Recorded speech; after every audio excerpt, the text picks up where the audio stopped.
Now, I showed you a bit of Campbell Newman earlier. He's no longer a Liberal, of course. He ran last year for the Liberal Democrats. But yes, 15 years ago, before he was Queensland Premier, he was Lord Mayor of Brisbane, and at that time, the most senior Liberal figure in government in the nation. I asked him if that felt pretty lonely. Yeah, it was a bit, mate. And Adrian Schrinner's the only mainland coalition elected official at the moment. So he's in the same position I was back 16 years ago. It must have also seemed a very long way back for the Liberal Party, for the coalition at that time. But of course, they did recover. Well, they did recover, and they recovered because of the, I suppose, extraordinary efforts of Tony Abbott as a leader of the opposition who prosecuted, the job with conviction and with relentless tenacity. And that is what it takes to actually win from opposition. I know because I've done that for the Lord Mayoralty of Brisbane and also as a candidate to be Premier. After you were Lord Mayor, of course, Sorry to cut you off. Yeah, you went into state politics, you won your way into government from opposition, but you only lasted one term before losing government. What did you do wrong then, and what have Liberal governments and parties across the country done wrong since? Well, what I did wrong, Chris, was having too many wars or too many battles on too many fronts at once. But it was a near-run thing at the end. We lost with a primary vote of 41.3. And I guess the point of my position this afternoon or this evening is that the coalition now have a primary vote in the mid-30s. And we're seeing that also in state elections as well. And you simply cannot win government if you can't get the primary north of 40.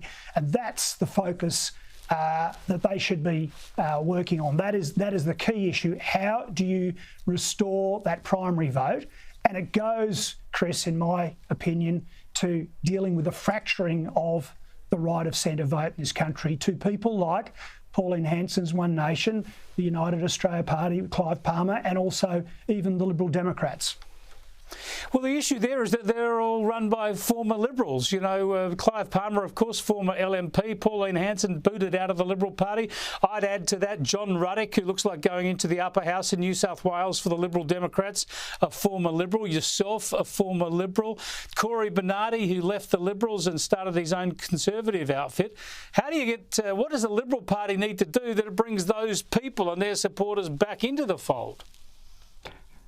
Well, just before I answer that, to do a bit more of a deep dive. So in May last year at the election, when I went around polling booths in southeast Queensland, everywhere I went, the people on the booths working for UAP, for One Nation, the Lib Dems, even some of the independents, they were all former Liberal or Liberal National Party members. And indeed, they were quite happy to see me, by the way. And it was very clear what's happened there. It's this splintering, this fragmentation.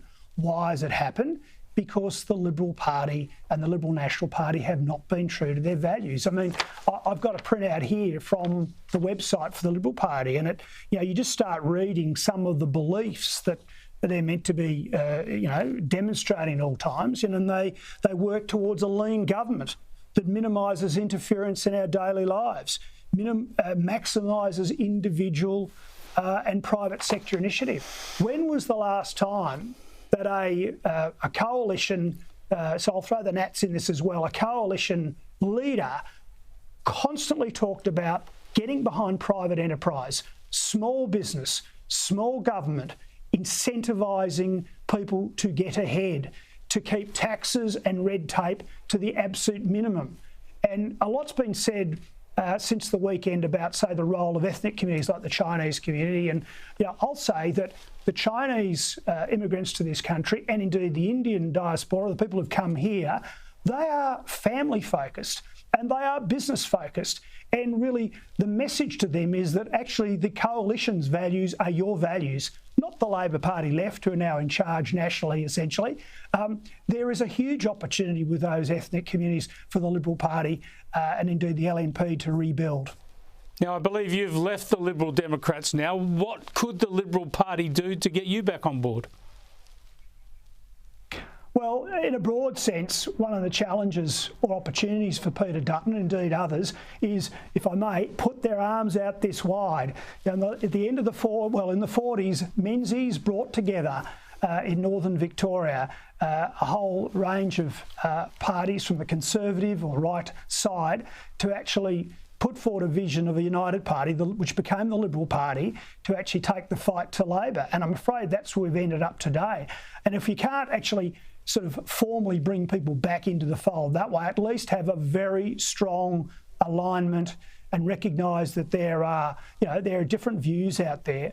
But a Liberal Party that sort of looks to expel a member of Parliament down in Victoria because she turned up to a rally and other people turned up as well, that's where people are shaking their heads. I mean, small business people sort of wonder why the Liberal Party abandoned me. And you go back to what Menzies said in his important speeches during World War II when he was in opposition.